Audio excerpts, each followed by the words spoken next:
creía hace 5 décadas que el cine pasaría de ser una experiencia colectiva frente a una gigantesca pantalla de plata a ser una sesión individual con nuestros propios televisores, laptops y hasta dispositivos celulares. Esto es lo que muchos consideran el arma de doble filo del gran auge de las plataformas digitales, que no solo difunden y exhiben obras cinematográficas, sino que se han vuelto una de sus principales fuentes económicas de producción. En esta emisión, Leonardo García Tsao y yo revisaremos las películas iberoamericanas que actualmente se difunden y o han sido producidas por las principales plataformas digitales transnacionales. También repasaremos la trayectoria del director mexicano Carlos Carrera y, como siempre, les daremos nuestras recomendaciones de estrenos en salas y en línea. Acompáñenos.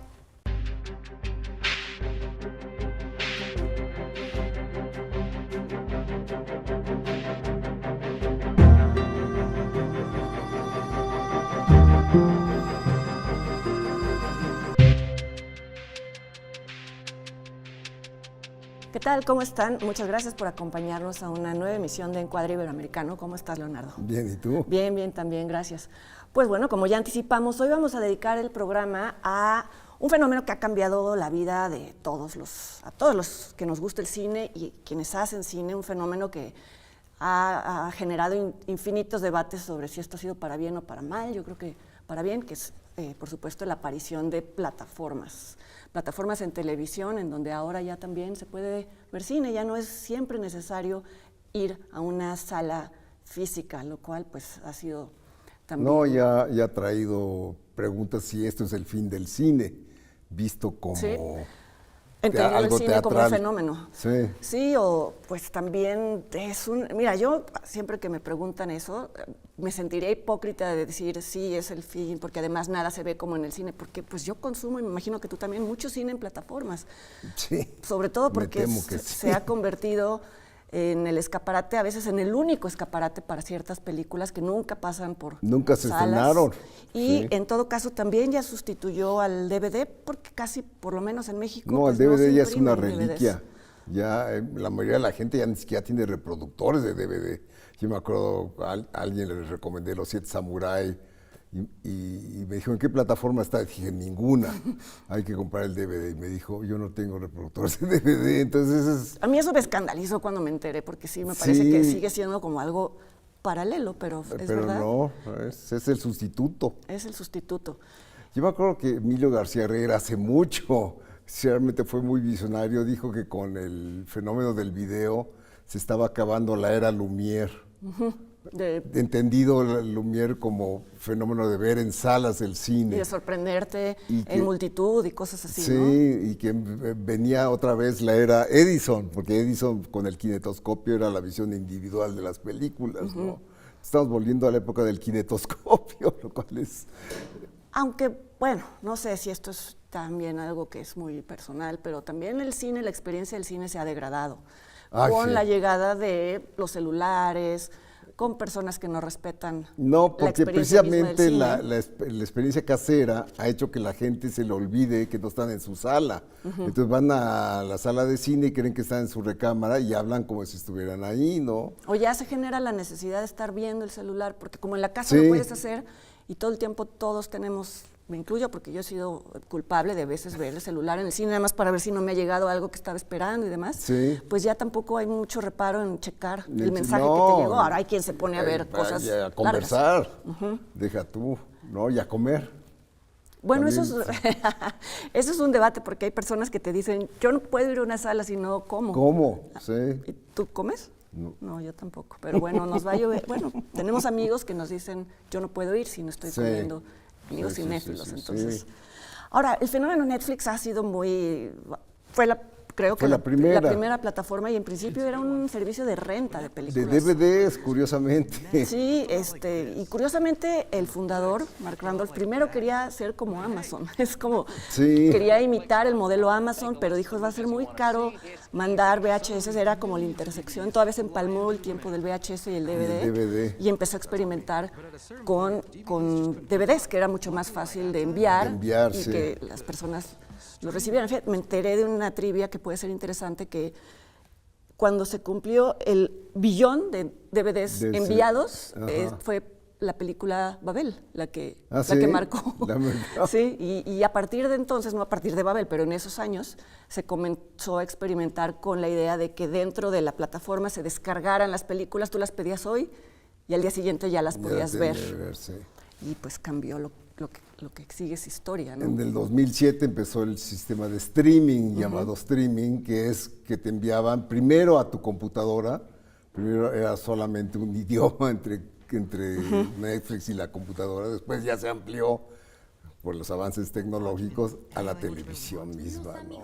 Sí, también otro dato curioso es que Amazon vio una posibilidad de negocio ahí, quiso comprar Netflix, Jeff Bezos, y Netflix dijo no, ¿no? No, bueno. Y ahora Amazon también, fue muy posterior, creo que bueno, no sé, tal vez no, fue posterior a la aparición de Prime Video, ¿no? De Amazon Prime. Sí, fue posterior. Y creo que todavía no ha logrado, pues, Netflix sigue siendo Netflix. la número uno, sí. Sí.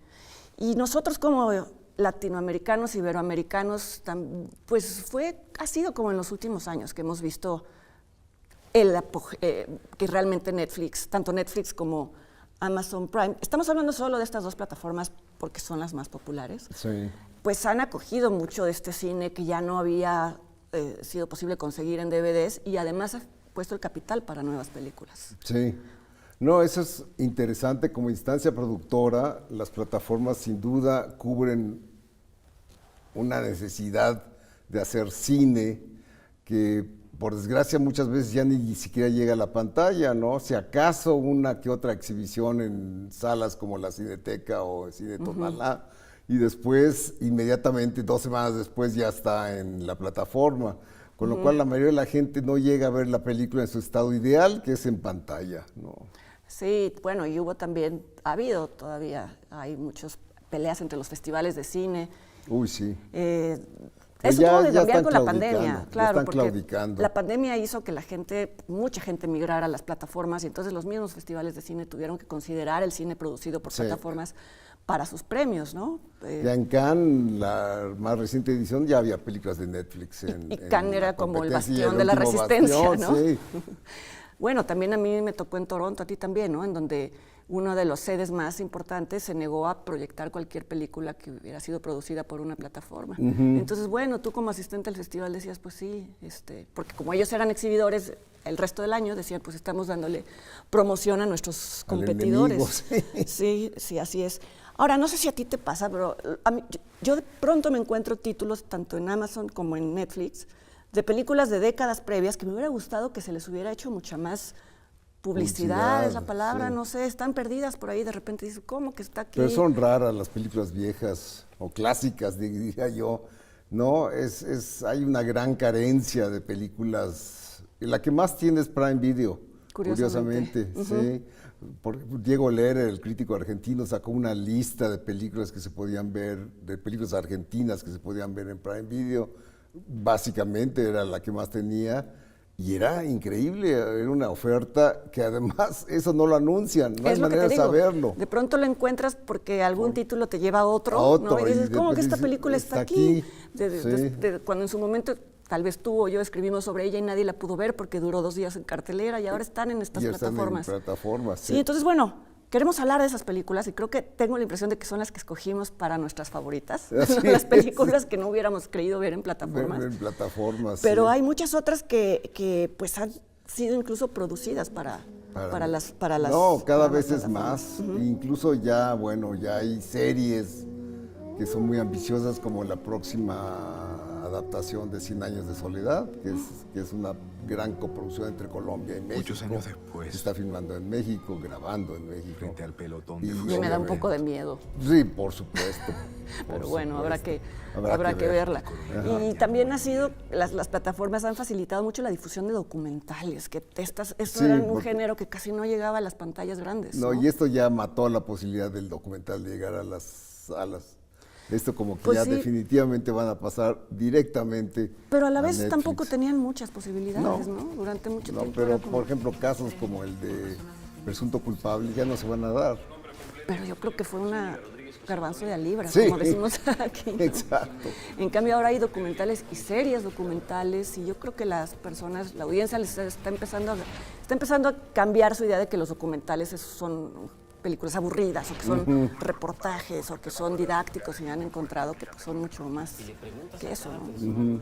Bueno, y hay que hablar también plequitas de las plataformas extranjeras, que algunas sí tienes acceso, como Flixolé, que es de películas españolas. Es muy buena esa plataforma porque Sí. además es perfectamente legal el hecho de que puedas verla desde fuera, ¿no? Porque en otros casos sí se pueden ver, pero no desde una forma legal, ¿no? La Argentina no se puede ver, ¿no? No se puede ver. Hay algunas películas que se pueden ver desde fuera, pero pues generalmente pasa que las que nos interesan son las que están restringidas solo para los argentinos. Hay una plataforma bastante buena que es nuestrocine.mx, que es lo que antes era Filmin Latino, que concentra muchísimo del cine mexicano. En el caso de algunos directores, no todas sus películas, pero bueno, es lo más cercano que tenemos a un catálogo en línea de cine mexicano. Sí.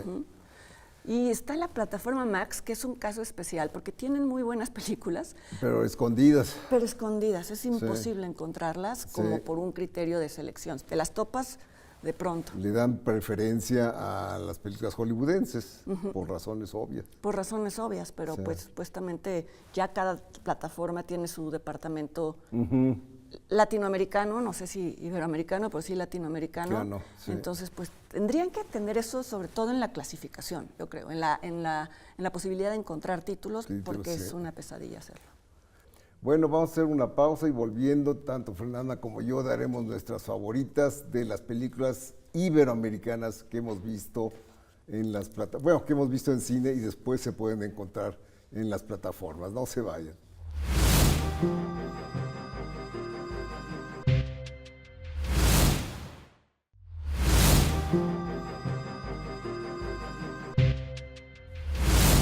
Hola, ¿qué tal? Estamos de regreso y bueno, estas son nuestras favoritas de películas que se pueden ver, películas iberoamericanas que se pueden ver en las plataformas. ¿Cuál es tu número 5? Mi número 5 es Tiempo de Revancha de Adolfo Aristarain, que la encontré un día accidentalmente en Prime Video y dije, qué bien, y la volví a ver. Es una gran película de un argentino que últimamente no está activo, no he visto una película de Aristarain en años, pero que tuvo una racha muy buena de películas, muchas de ellas thrillers, y este es un thriller sobre un par de ingenieros que trabajan en una mina y fraguan un fraude del cual las cosas salen mal y él aprovecha un accidente para fingir que se ha quedado mudo.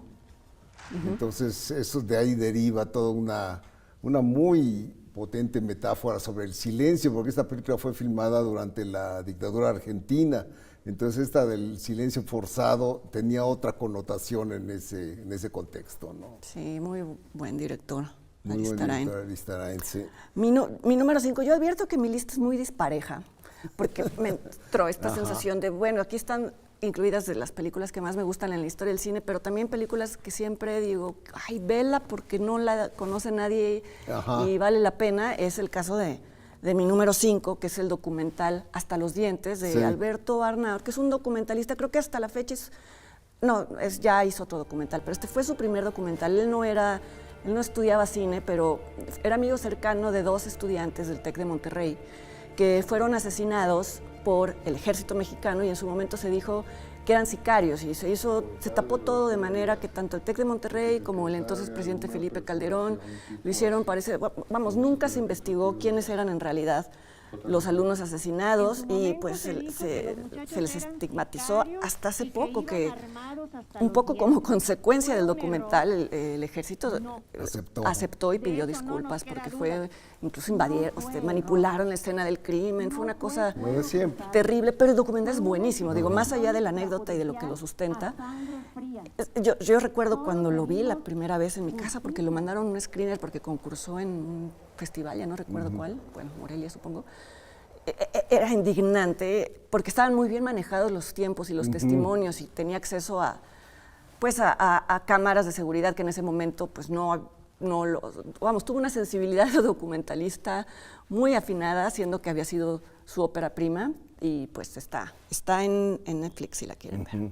¿Tu número 4, Leonardo? Mi criterio fue más bien películas que fueron importantes, de una importancia insoslayable, tanto para la carrera del director como para el cine mismo, o sea, películas que sí fueron un evento. Y en la cuarta es Roma, de Alfonso Cuarón, que fue una película producida por Netflix, comprada por Netflix. Sí, la produjo el propio Cuarón. Sí. Y que primero se exhibió comercialmente para poder aspirar a los premios. Y le fue muy bien, ya fue cuando la vi, y después pasó ya en Netflix, y donde no sé, yo no la he vuelto a ver en Netflix, no sé si se pierde algo de la estética de la película, que sí es muy impresionante, ¿no? Yo tampoco la he visto en Netflix, y lo que me da miedo es que se pierda el sonido. Exacto. Porque es algo que no hemos logrado. Estaba en Dolby Atmos y se conseguía una cosa muy especial. Recuerdo que Cuarón, que era obsesivo, fue al cine Tonalá aquí en México, que fue donde se hicieron las funciones de prensa. Sí. Invirtió él también de su dinero todo para que el sistema de sonido fuera fiel al Atmos. Exactamente, pudiera reproducir. Pero bueno, sí, es una película que además, como decíamos, cambió también el criterio del Oscar, pues sí. Fue nominada porque pues era imposible, pero muy en contra de la voluntad de la academia, ¿no? Sí. Pero bueno, marcó, sí, como bien dice, un antes y un después. Un antes y un después, y incluso hace poco leí que Sorrentino hizo fue La mano de Dios, inspirado por Roma. Dijo, se puede hacer películas de la infancia de uno, entonces yo voy a hacer, ¿no? O sea, esa influencia de ese tamaño fue la influencia de Roma. Sí, vamos a hacer el experimento de verla en Netflix, a ver qué tal. Sí. Mi cuarta película, que está en Amazon Prime, también la hemos mencionado hasta el cansancio. Es muy buena. Es muy buena. Para mí sigue siendo la mejor de algo que por desgracia ya es un subgénero temático en México, porque es un género de la realidad, que es el narcotráfico y las madres. La desaparición de personas. Sí, las madres buscadoras, porque como pues nadie más hace su trabajo, ellas son las que se tienen que lanzar y enfrentar todos los enigmas, burocracias y amenazas incluso, ¿no? Hay muchas películas que ya han abordado este tema, pero creo que la película de Fernanda Valadez sigue siendo la mejor. Sí, sigue siendo la mejor como película, la edición, no le sobra una sola secuencia.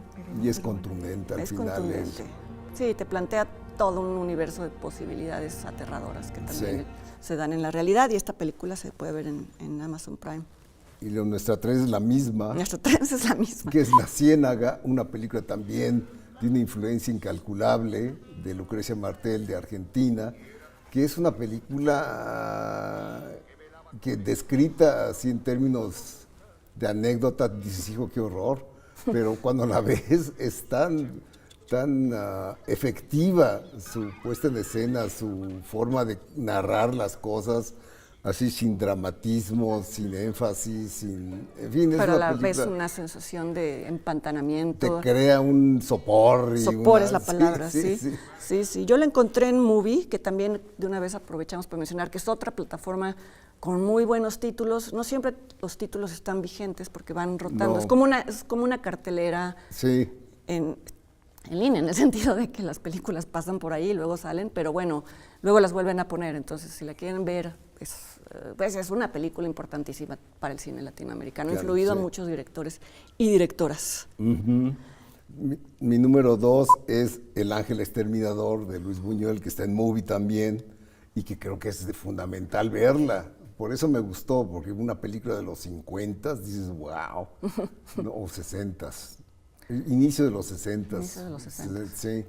Que es una película donde Buñuel de alguna forma adelanta el tipo de cine que haría en Francia en cuando las se fue en su postrimerías época de su francesa. carrera, sí, que es esta situación absurda donde unos ricos, unos burgueses, están en una mansión, en una reunión, y descubren que no pueden salir, ¿no? Y el tedio que se instala entre ellos y cómo se descompone la civilización en un que descubren que no pueden salir sin razón aparente, ¿no? No hay nada visible, no hay una puerta cerrada, no hay nada, simplemente hay una fuerza que les impide salir. Que que aplicaría a muchas situaciones. Creo que es una película que se ha usado se ha mencionado como metáfora de muchas cosas, sí. cosa que a Buñuel seguro le chocaría, chocaba. porque todo lo que tenía que ver con interpretar su cine le parecía una tontería, ¿no? Tontería, sí.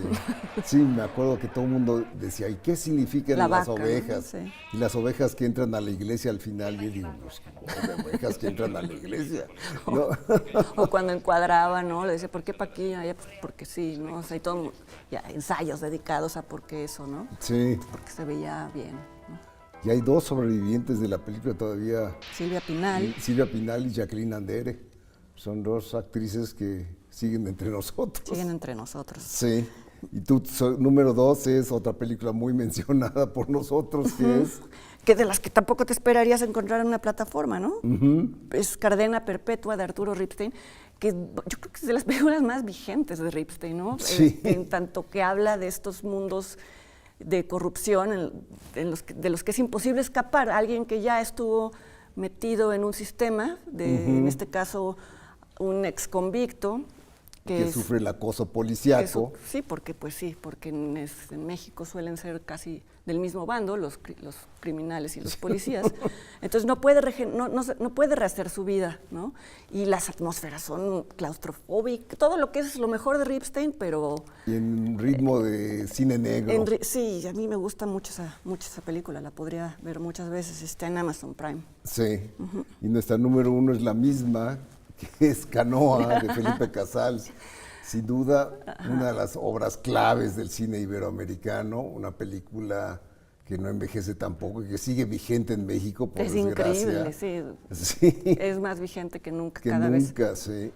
Sí, hace poco leí que hubo un linchamiento en Puebla, precisamente, donde unos ladrones de autos los Pues es que ahora en México se han dado muchos linchamientos porque la gente se enoja porque la policía no. Fue distinto el caso de Canoa. Sí, eso porque fue ahí por razones ideológicas. De un adoctrinamiento llevado a cabo por el cura del pueblo, sí. Pero es una película en la que se maneja el suspenso y de una manera y se juega con el falso increíble. Documental. No, es una película realmente importantísima que no deben dejar de ver. No deben dejar de ver Canoa nunca. Bueno, esas fueron nuestras 5 favoritas del tema de las plataformas y vamos a hacer una pausa, pero volviendo revisaremos la filmografía del director mexicano Carlos Carrera, haremos el In Memoriam y presentaremos la entrevista hecha por Canal 22 a la directora española Carlota Nelson. No se vayan.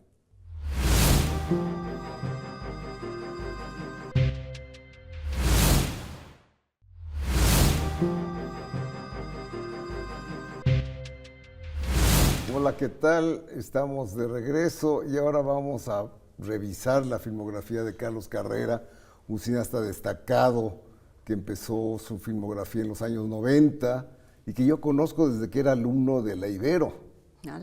Yo le di clases de historia del cine y siempre fue un alumno destacado, sobre todo además porque dibujaba muy bien. Era muy buen dibujante, cosa que se refleja en sus películas animadas. En sus películas animadas. Que son diseños suyos. Y después en el CCC volvió a ser mi alumno, él fue de la generación de los tlatelolcas. y es un cineasta que, digo, desde la escuela habían sido notables sus trabajos, ¿no?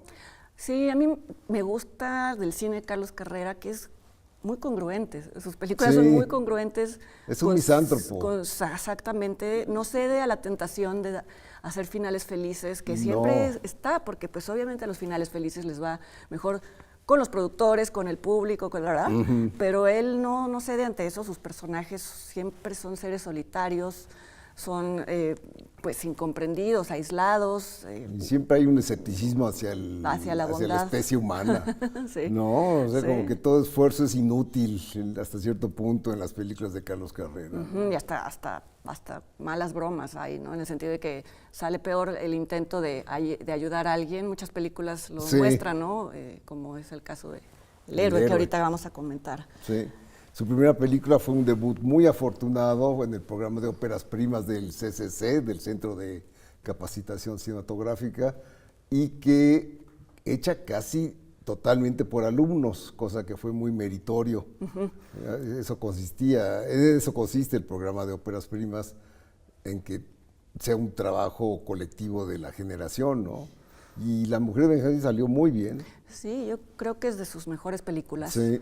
Y la comentamos hace poco cuando hablamos de películas rurales. Exacto. Que fue también una película muy importante en la carrera de Arcelia Ramírez, ¿no? Muy jovencita. Su papel más, su debut, no creo. No creo. Ah, no, primero fue Romelia. Exacto, pero yo creo que le Pero dio más visibilidad a La mujer de Benjamín. Sí. Y que además es adelantada a su época, me parece. Bueno, está basada en un cuento y demás, pero de todas maneras, si te vas con la finta, parecería que es la historia de este hombre que la secuestra y que te da ternura la relación entre ellos, pero al final ella se burla de todos, es decir, ella le da la vuelta a eso, vamos, sería un poco incómodo que se quedara con el hombre que la secuestró, no que en eso Es un personaje transgresor, el sí, de la chica. Sí, totalmente, entonces bueno, todos están muy bien como actores. Sí, y el guión era de Carrera y de Nacho Ortiz, de Ignacio Ortiz Cruz, que después debutaría como cineasta en sus propias producciones. Bueno, después viene La vida conyugal, que está basada en la novela de Sergio Pitol. Sí. Sí, que eso es una A mí película hace mucha gracia. con un tono muy extraño, porque Sí, es una farsa de los horrores de la vida conyugal. El conyugal, sí, y además de un marido que le pone el cuerno a la mujer. A Socorro Bonilla. Que se quiere vengar con un gigoló y no le sale bien. Te digo, a mí me hizo reír bastante esta película salvo el final. En ese me acuerdo que tanto pues quizás es el único final casi optimista de Carrera, ¿no? Porque se reúne la pareja, ¿no? Pero me acuerdo que tanto él como Nacho no sabían cómo terminarla y en el guión había varias posibilidades, optaban por una que no es la mejor y bueno, es lo único que a mí me salta, que es el final no es tan bueno. Pero es una muy buena comedia negra de Carlos Carrera. Y también hay una burla a las aspiraciones, ¿no? De pertenecer a una clase social. Clase social, sí, la mujer son arribistas. se quiere llamar Jacqueline y se llama así y siempre está queriendo codearse con los ricos y todo eso, pues sigue también siendo muy vigente, ¿verdad? Sí. Bueno, después hizo su película que le valió la Palma de Oro en Cannes, que dura 5 minutos. Es impresionante, la volví a ver y es realmente buena, ¿no? Es muy buen trabajo de animación. Yo creo que Carlos Carrera, si la animación hubiera estado desarrollada en México como lo es ahora, haría puras películas animadas, porque sí es un director que tiene una visión muy, muy clara en sus dibujos. ¿No? Sí, los personajes del héroe, que son todos, ¿no? La idea es como el personaje anónimo, pero todos con esta cara de y esos ojos grandes. Personajes gastados, hartos de una ciudad deshumanizante. En el metro, ocurre en el metro, y están todos los personajes, como tú dices, desencantados. Hay un intento de suicidio y el héroe lo impide, y hay un final. Un giro de tuerca. Un giro de tuerca terrible que hace sí. el supuesto héroe pues se condene para siempre. Sí. ¿No? O sea, es muy chistoso la recepción de Cannes, porque Clint Eastwood era uno de los admiradores del corto y fue Clint Eastwood el que le entregó. Entonces no daban la estatuilla, daban un diploma para la Palma de Oro, lo cual me parecía un poco poquitero. Poquitero, no. Ahora sí dan estatuilla al corto. Y Carlos llegó al micrófono y solo dijo, merci beaucoup. Tan lacónico como es siempre. Que él es así, tan ¿no? lacónico como siempre. Sí. Después hizo Sin Remitente, que es también con guión de Nacho Ortiz y de Carlos Carrera, que es una buena situación de un viejo que está harto del ruido que hace su vecina, interpretada por Tiara Escanda, que le empieza a mandar ella a él como venganza, porque él se queja con la policía. Con la patrulla, les manda la patrulla para que se callen. Y ella en venganza le empieza a mandar cartas de amor. Y entonces él se ilusiona y fantasea, pero a la vez inicia una relación con alguien que sabe que no es la autora de las cartas, es una sexoservidora, trabajadora del sexo, Y él lo sabe y no le importa, pero bueno, todo lo que le sucede, es de las películas que en manos de otro director tendría un final empalagoso, ¿no? Y aquí es brutal el final, ¿no? A mí me parece uno de los finales más tristes del sí. cine, y pues te digo, me parece también muy congruente con la carrera con su visión del mundo. Con la carrera de carrera. Sí. Después hizo su mayor éxito de taquilla, que es El crimen del padre Amaro, que fue un trabajo de encargo. Antes, ¿no? Antes hizo Un embrujo. Un embrujo, perdón, me salté Un embrujo, que es su película más ambiciosa hasta la fecha. Yo recuerdo que el guión era de este tamaño. Se nota, ¿no? Se nota, sí. Sí, es una película que en mi opinión, que no vale mucho, es un poco larga, son 2 películas, ¿no?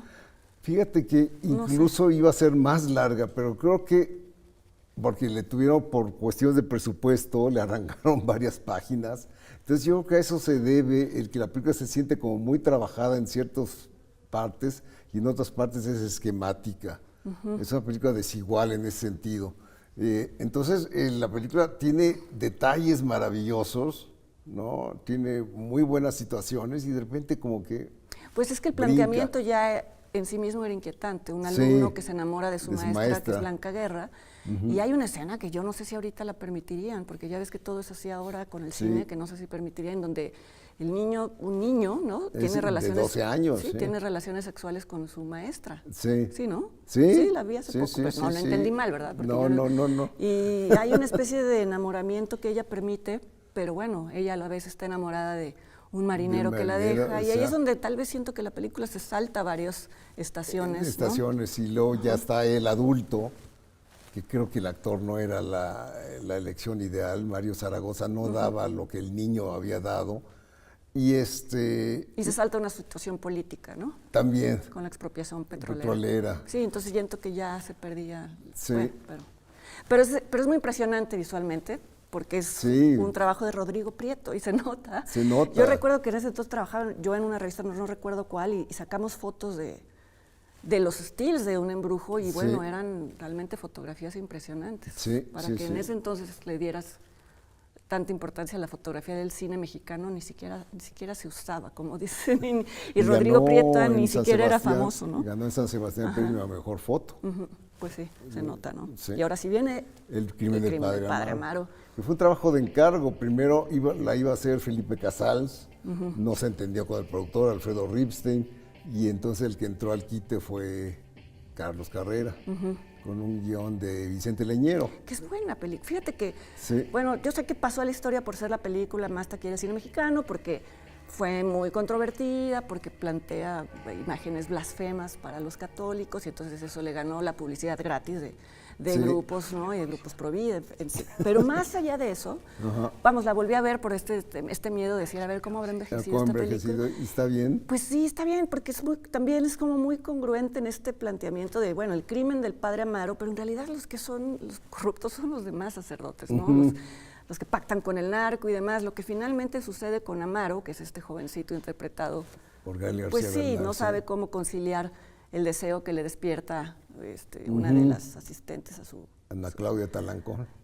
Y es muy osada, vamos, no sé, vamos, es muy osada, pero no provocadora. Estoy pensando en una escena en donde después de tener relaciones con la chica, la cubre con una manta, que es como la manta de la Virgen de Guadalupe.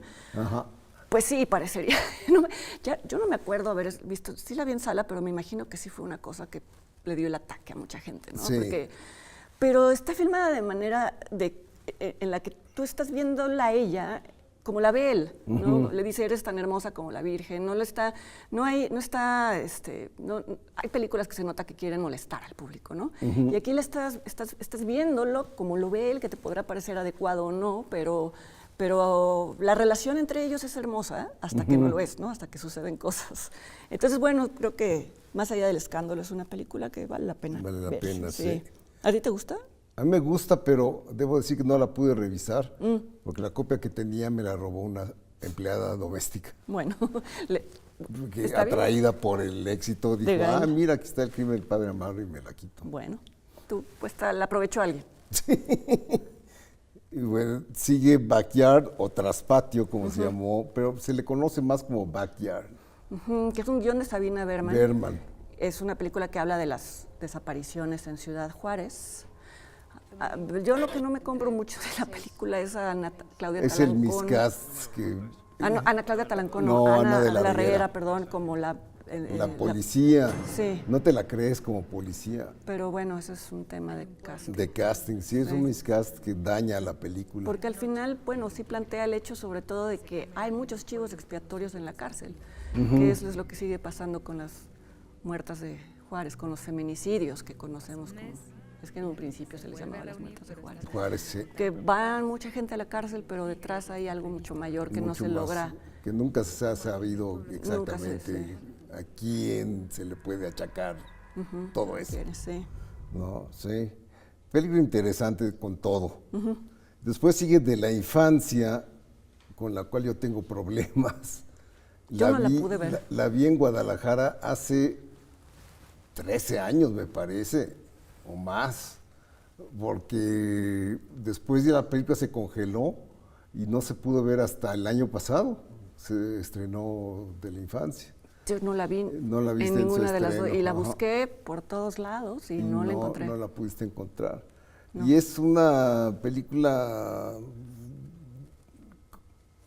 no muy lograda, me parece. El tema, hay una especie de fantasma protector de unos niños maltratados por su padre, que es Damián Alcázar. Hay muchos elementos de fantasía. Hay una escena donde el niño se sube a un cohete y despega, y me parece que todos los elementos como que no cuajan. ¿No? Bueno. Sí. Y después sigue Ana y Bruno, que a ti te gusta mucho. A mí me gusta muchísimo, es una película de animación. De hecho, el tipo de animación, los personajes, algunos, bueno, sobre todo la niña, que es como la protagonista humana, sí, tiene ecos de la niña, de la chica, del héroe.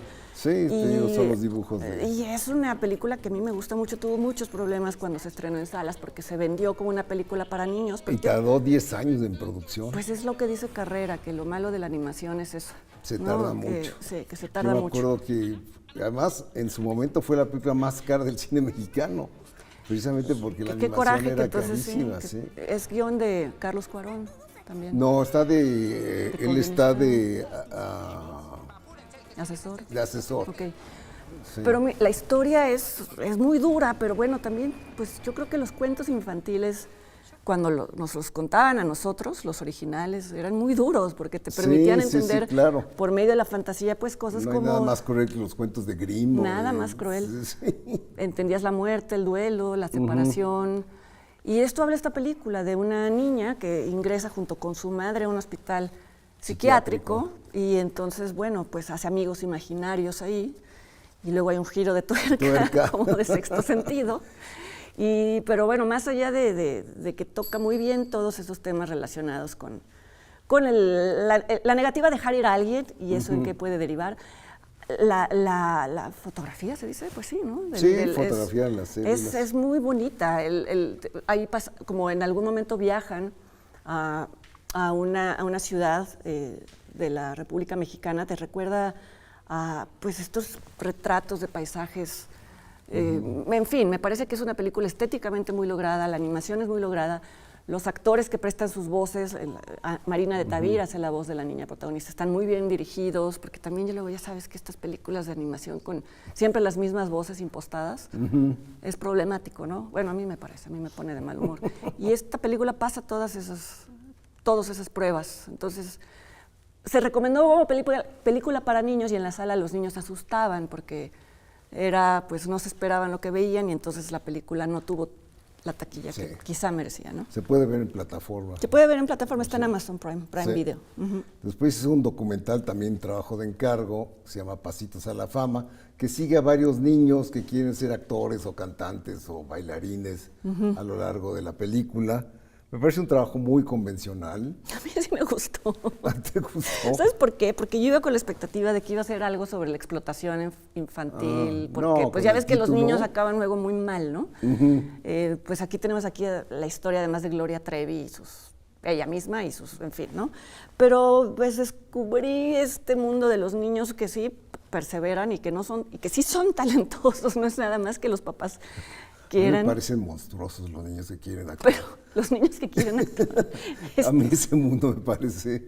Bueno, es que son niños raros, pues. O Sí. sea, raros en el sentido de que sí están en otro plano que los niños normales. Además entienden cosas extrañas, ¿no? Como el tema de que si en los castings a lo mejor ya estaba decidido quién iba a ganar. O sea, entienden cosas de adultos, Sí. ¿no? Del negocio, pero también, pues, es muy bueno, a mí me pareció muy conmovedor, por ejemplo, el caso de los niños bailarines de ballet, ¿no? Que además Es en el México... único caso que me interesó, el del niño Aarón. bailarín Aarón, porque él tiene que luchar contra Muchas el cosas. prejuicio. Sí, sí, sí. Primero le dicen que bailar es de maricones.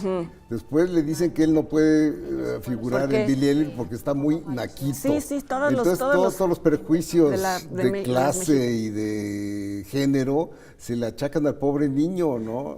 Y realmente es un niño talentoso, lo ves Es bailar y niño dices, qué talentoso. barbaridad. Y hay muchos niños bailarines de ballet, cosa que yo no me imaginaba. Ajá. En fin, esa pequeña ventanita me agradecí del documental. Ok. Entonces, en eso coincidimos. Y bueno, y concluimos con Confesiones, que es una película muy fallida, que no nos gustó a ninguno de los dos.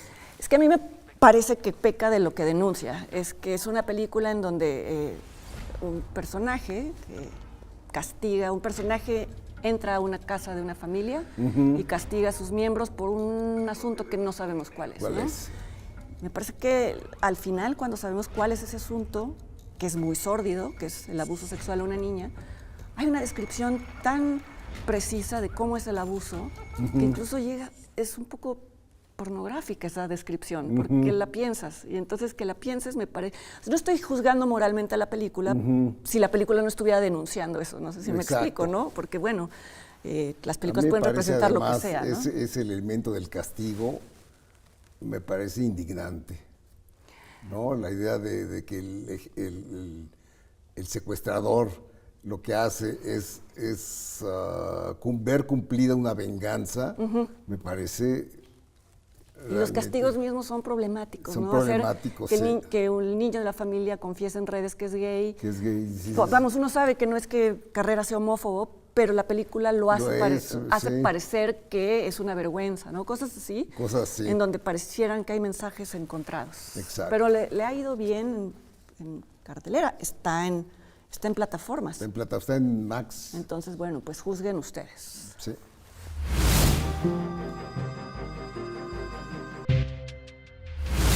Y bueno, ahora haremos el In Memoriam, que por suerte es breve.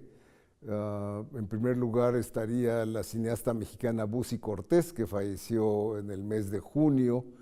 Y bueno, Busi Cortés tiene una importancia muy clara como pionera del cine femenino mexicano. Ella fue egresada del Centro de Capacitación Cinematográfica. Ella perteneció a la tercera generación de dicha escuela y desde que era estudiante se notaba la calidad de sus trabajos. Yo tenía informantes, digamos, como Gustavo Montiel, que era mi amigo y que en paz descanse también, que él me contaba que tenía una compañera que era brillante y que hacía ejercicios como las Buen Romero, y también Un Frágil Retorno. Esos eran dos ejercicios de ella y que destacaban. Yo no los vi, pero sí vi su tesis, su mediometraje llamado Hotel Villa Goerne, que era muy notable, sobre todo en esa época donde no había cine mexicano. Estamos hablando de fines de los 80s, ¿no? Donde, bueno, pues había esta carencia de la que hemos mencionado varias veces. Y bueno, Hotel Villa Goerne fue una película, fue incluso estrenada en salas o en la Cineteca por su calidad y recibió críticas muy elogiosas. Después Busi fue la que debutó con el programa de óperas primas del CCC, con El secreto de Romelia, que también fue una película muy bien recibida, una película que habla justo de esa mirada femenina que ella tanto pronunciaba, ¿no? Es una película donde se nota esa sensibilidad que tenía Busi Cortés. Después completó otros 2 largometrajes que fueron Serpientes y Escaleras y ahora sí, Las Buenrostro, que tenían un pretítulo llamado Las hijas de su madre, que creo que eso se lo pusieron las distribuidoras, ¿no? En realidad se llamaba Las Buenrostro. Y ya, por desgracia, no pudo filmar más, tenía muchos proyectos, como siempre, guardados en el cajón. Yo recuerdo que tenía una adaptación de Balún Canán, de Rosario Castellanos, nunca se hizo, y finalmente Bussi Cortés solo hizo, en términos de ficción, 3 largometrajes, o sea, uno menos que Matilde Landeta, que hizo 4, entonces sí no cambió muchísimo la situación de las mujeres en este periodo en que ella fue activa, ¿no? También se desempeñó como maestra, fue una maestra constante del CCC, de la escuela donde ella salió, y hizo documentales. Pero bueno, su trabajo consiste en esos 3 largometrajes y por ello se le otorgó el Ariel de Oro, que ella supo que se le iba a entregar, pero no, desgraciadamente no llegó a la ceremonia, que es en septiembre. Por otro lado, falleció la actriz española Teresa Gimpera, que era modelo y actriz, una mujer muy hermosa que apareció en muchas películas españolas y que sobre todo se le recuerda por 2 películas, Fata Morgana de Vicente Aranda y desde luego El espíritu de la colmena de Víctor Erice, película que hemos mencionado mucho en este programa, y donde ella desempeñaba el papel de la madre de las niñas y la esposa de Fernando Fernán Gómez. Y bueno, descansen en paz. Bueno, y ahora vamos a ver la cápsula hecha por Canal 22, que es una entrevista a la directora española Carlota Nelson. Es sobre su película Cristina García Rodero, La mirada oculta.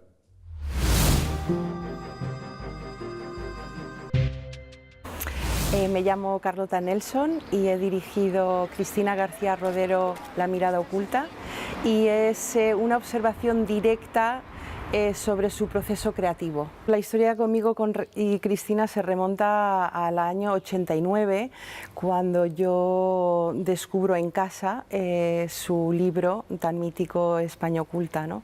Mi madre tenía varias copias en casa porque le gustaba regalárselo a los amigos extranjeros que venían de visita a España. En el 2001 yo estoy haciendo un reportaje del Burning Man, que es un festival que se celebra todos los años en el desierto de Nevada, en Estados Unidos, y estábamos trabajando con mi equipo y alguien de la organización se acerca y nos dice: tendríais que ir al campamento porque se acerca una tormenta de arena bestial. Y estábamos volviendo y de repente veo en una esquina, así agazapada en el suelo, una señora con un montón de cámaras, y me acerco y le pregunto si está bien. Al cabo de los pocos días una persona de mi equipo le pregunta: pero Cristina, ¿pero tú cómo te apellidas? Y cuando dijo García Rodero, o sea, no me lo podía creer, que estaba ahí conviviendo con nosotros.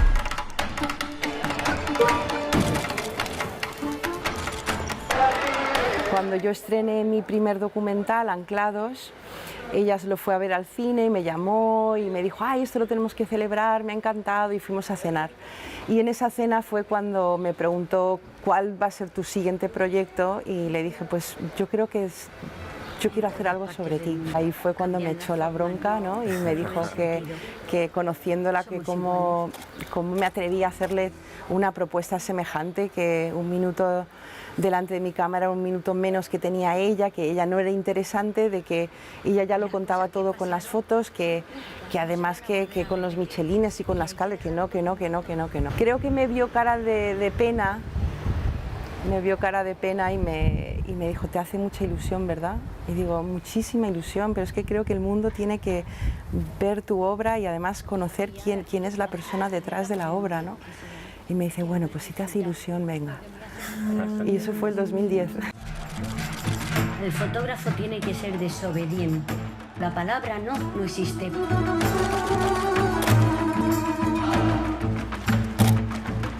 Nunca la dirigí, nunca le dije: ponte aquí, ponte allí, habla de esto, sino que la fui siguiendo, ¿no? como como ella va siguiendo a la gente que retrata, ¿no? Como se pega tiene que estar muy cerca, dice ella, para emocionarse, para luego emocionar, ¿no? Y yo pensé, pues voy a hacer lo mismo, a ver si me sale bien. Todas sus reflexiones de esta edad madura sobre la importancia del trabajo, del rigor, de la investigación, de trabajar, ¿no? De trabajar mucho y de creer en ti, de tener valentía, ¿no? Y de no importar si esto va a acabar en una portada de revista o en cine, ¿sabes? De hacerlo, de trabajar desde el corazón. Y creo que esa esencia sí que está, ¿no? en el documental. Hago lo que quiero, como puedo, cuando puedo, y al que le guste bien y al que no, pues me da absolutamente igual.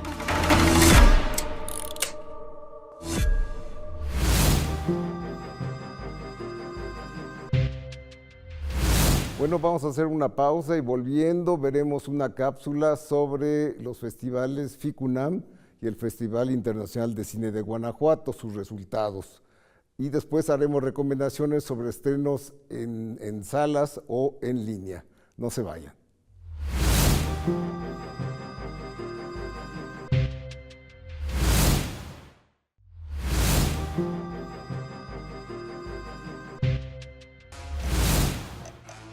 El pasado 20 de junio se llevó a cabo la premiación del Festival Internacional de Cine de la UNAM, FICUNAM. El premio Umbrales a Mejor Película, otorgado por la Filmoteca de la UNAM, fue para la joven cineasta Annalisa de Coaliata con Ya México no existirá más. El premio Umbrales de Estudios Churubusco se lo llevó la mexicana Azucena Lozana con su filme Aliados. El esperado Puma de Plata a la Mejor Película se lo llevó Argentina, con Algo viejo, algo nuevo, algo prestado, del cineasta Hernán Rosselli. La ganadora del Puma de Plata a la Mejor Dirección fue para María Aparicio, por Las cosas indefinidas, también de Argentina. El Puma de Plata, ahora México, la Mejor Película Mexicana, se lo llevó Sofía Peipoch, con su cinta La Tierra a los altares. Y finalmente el premio TV UNAM lo ganó la película Yurei, Fantasmas, de la cineasta mexicana Sumi García Hirata. Y la edición 27 del Festival Internacional de Cine de Guanajuato concluyó el pasado 29 de julio, entregando los siguientes premios. El mejor largometraje de ficción mexicano lo ganó Soy la que nunca fui, de Rodrigo Álvarez Flores. Miguel León, con su película Crónicas del Otro Norte, obtuvo el premio como mejor documental mexicano. Beso de lengua, de José Luis Sorrero, fue la ganadora como mejor cortometraje mexicano. Además, el festival rindió sendos homenajes a cineastas mexicanos, al gran realizador Arturo Ripstein, al actor Joaquín Cosío y a 3 mujeres, las actrices Adriana Paz y Claudia Ramírez, y a la guionista Marine Stavenhagen.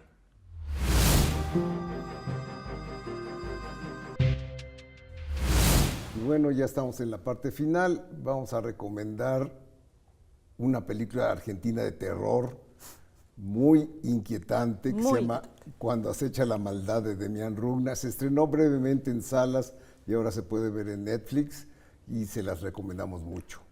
¿Verdad? Nos gustó mucho. Es un género que nos gusta, pero además sí es inquietante porque habla de posesiones, algo que ya está muy trillado y sin embargo renueva totalmente. Funciona muy bien. Es una especie de mal que contagia a las personas y los hace hacer cosas violentas, horribles. En fin, bien. Ya la verán y pasarán un rato muy malo. En el mejor de los sentidos. En el mejor de los sentidos. Y finalmente vamos a comentar la serie llamada ¿Quién lo mató?, sobre el asesinato del conductor Paco Stanley, que dio pie a una elaboración de 6 personajes claves en el hecho, con 6 episodios correspondientes, y que creo que funciona la mayor parte de las veces. Es una serie rara, ¿no? Es arriesgada para bien y para mal, ¿no? Exacto. Porque, vamos, se toma libertades que pues en la ficción se vale, especula quién pudo haber matado a este famoso conductor que obsesiona a los mexicanos, sobre todo porque, bueno, se descubrió que tenía nexos con el narcotráfico y fue un suceso por muchas otras razones. Y es una especie de sátira, de pronto cae en una especie de mal gusto deliberado, ¿no? Que un poquito hace eco de toda la estética del programa, ¿no? Que era realmente, bueno, era excesivo, y Paco Stanley era un personaje que pues, se era pasa. un pesado. Pues sí, pero también muy carismático. Es un misterio la personalidad misterio, de Paco Stanley, porque a pesar de que sí, llegaba a insultar al público, era parte del juego que tenía con el público. Sí. Entonces, bueno... Insultaba a todo el mundo, a sus patiños, al público, al televidente, en fin. Pero tenía un éxito incomparable hasta la fecha, yo creo, increíble, ¿no? Nadie ha tenido ese rating. No, y algo característico de la serie es que para interpretar a estos actores, a estos personajes, perdón, se contrataron actores que uno nunca hubiera imaginado en esos roles. Por ejemplo, Luis Gerardo Méndez como Mario Besares. que es el que más construye un personaje, sí. yo creo. Roberto Duarte está muy bien como Paco Stanley. Está impresionante, de pronto Sí, se te olvida que estás viendo a un actor. Sí. Y Diego Boneta hace de Jorge Gil, que es el más extraño. El más desdibujado. Porque además, pues Diego Boneta es como una superestrella, entonces es Sí, difícil dejarlo de ver o verlo detrás de este personaje tan gris, tan como apagado, que hay sí. una especie de distracción ahí. Belinda, que también es como una superestrella pop, Ajá. aparece como la edecana a la que se le culpó en su momento. Paula Entonces, Durante, pero sí. como ella no es muy buena actriz, creo que eso estorba. Falla un poco. Pero bueno, Jorge tiene- Zárate está muy bien Jorge. como el procurador Samuel del Villar, que aquí se llama Saúl Villarreal. Sí, entonces, bueno, tiene aciertos y tiene caídas, pero en general... es entretenida. Es entretenida, y si quieren ver un complemento más serio, más basado en la realidad, con entrevistas a los quienes tuvieron que ver en ese momento, en la plataforma ViX, que se puede ver fuera de México, está el show. el programa que se llama El Show, que habla de exactamente lo mismo, pero bueno. Pero lo documenta con entrevistas, además, Muy posteriores, logradas, muy porque logradas. encontraron hasta el ballet parking del Charco de las Ranas, que fue sí. el restaurante en donde lo asesinaron. Exacto. Y pues bueno, con esto concluimos. Gracias, Leonardo. No, gracias a ti. Y sobre todo gracias a ustedes por acompañarnos una vez más aquí a Encuadre Iberoamericano, que como saben es una emisión televisiva en la que buscamos dar visibilidad a las producciones de nuestros países que se presentan en festivales, que llegan a las pantallas, que llegan a las plataformas, y en las que buscamos compartir con ustedes nuestros entusiasmos. Nos vemos el siguiente mes. Espero que nos acompañen.